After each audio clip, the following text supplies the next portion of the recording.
परमात्मा ही राजा है और उसके पास ये बकरियां हैं, ये 5-5 बकरियां हैं।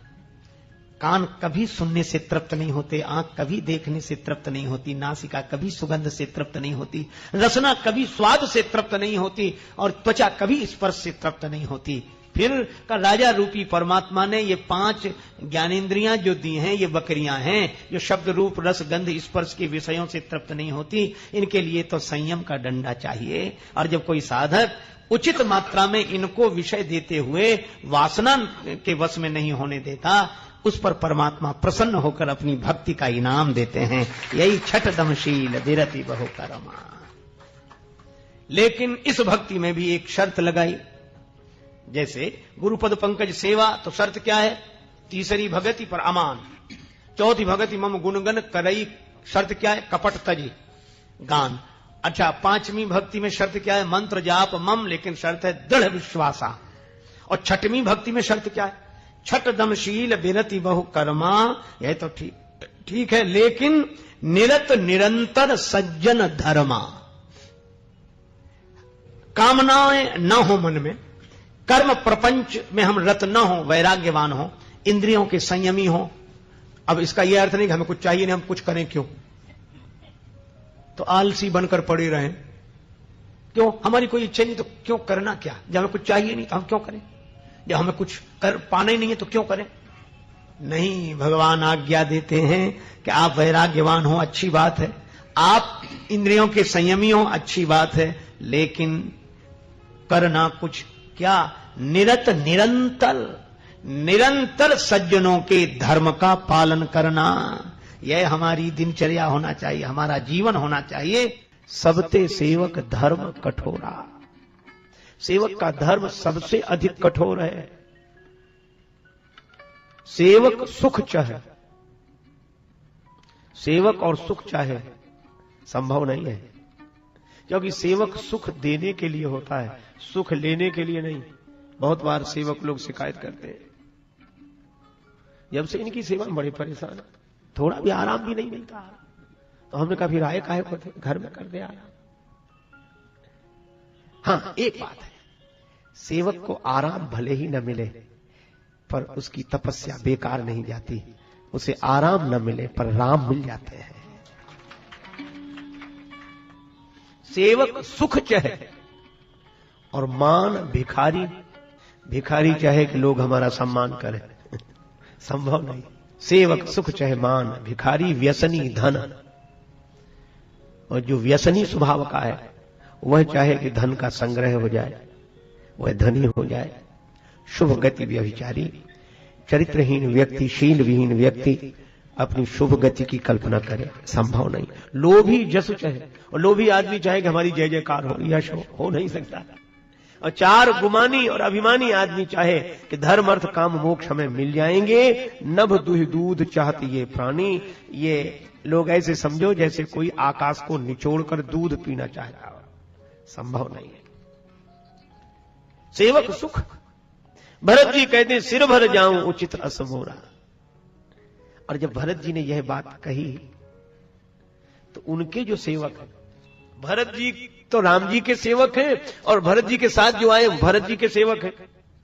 तो श्री तुलसीदास जी कहते हैं कि वो सेवक सोचते हैं कि जब राम जी के सेवक हमारे स्वामी श्री भरत अपने स्वामी के पैदल चलने के स्थान पर सिर के बल जाना चाहते हैं और हम भरत जी के सेवक हैं, तो जिसका स्वामी ही सिर के बल जा रहा हो उसका सेवक फिर कैसे चलकर जाएगा? तो सुन सेवक गण गरही गलानी। लेकिन एक और संकेत है, कोतल संग जाहि डुरी आई। घोड़े को साथ लिए हैं सेवक लोग, यद्यपि प्रयोग नहीं कर रहे, पैदल जा रहे हैं, पर साथ क्यों लिए जब पैदल जा रहे हैं? इसका अर्थ यह है कि हम भले ही उस मार्ग से न चलें, उस साधन का व्यवहार न करें, लेकिन वह साधन व्यर्थ नहीं है। अपनी साधना में, अपनी निष्ठा में रहते हुए दूसरों के साधन का विरोध नहीं करना चाहिए, उसका भी मंडन करना चाहिए। यह बात अलग है कि हम जिस नाव में बैठे हैं पार उसी से होंगे, पर दूसरा भी जा रहा है तो उसकी भी नाव है, उसका विरोध नहीं है, पर हमारा यह मान। लेकिन एक और विचित्रता, भरत जी तो जा रहे हैं दीन भाव से पैदल,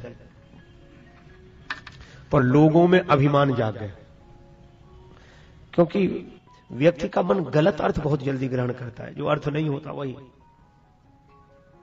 कुछ का कुछ समझ जाते हैं। मैंने एक कहानी सुनी थी एक संत के मुख से बचपन में, याद मुझे अब तक। एक बहुत नासमझ मूर्ख प्रकृति का पर सरल सीधा आदमी था। संयोग से उसका विवाह हुआ और पत्नी बहुत सुशिक्षित विदुषी थी, घर की मर्यादा रखने वाली, बात रखने वाली। लौट कर गई, उसने अपने सखियों के पूछने पर बताया कि बड़ा अच्छा परिवार है और जिनसे मेरा विवाह हुआ वे बड़े योग्य हैं, बहुत शिक्षित हैं। अपने घर की बात प्रशंसा के रूप में कही, पर उसे क्या पता था दूसरे ही दिन पति ससुराल आ गया और उसे समझाने का मौका भी नहीं मिला कि जरा सावधानी पूर्वक रहना, हमने जो कहा है वह बात बनी रहे। भोजन बनाने वह स्वयं ही बैठी। गांव की परंपरा, चूल्हे पर रोटी बनाई जाती, पूड़ी बनाना। अब उसके सामने गई तो उसकी सखियां परीक्षा के लिए खड़ी थी कि बहुत योग्य है, जरा देखें। वो ऐसा विचित्र व्यक्ति एक पूड़ी का ग्रास ही न करे, एक ही बार में उठावे पूरी और उसमें साग रखे, वो एक बार में ही खा जाए। अब वो उसकी सहेलियां देख देख कर मुस्कुरा रही थी, तो इस बिचारी को बड़ी लाज लगी, लेकिन कहे कैसे।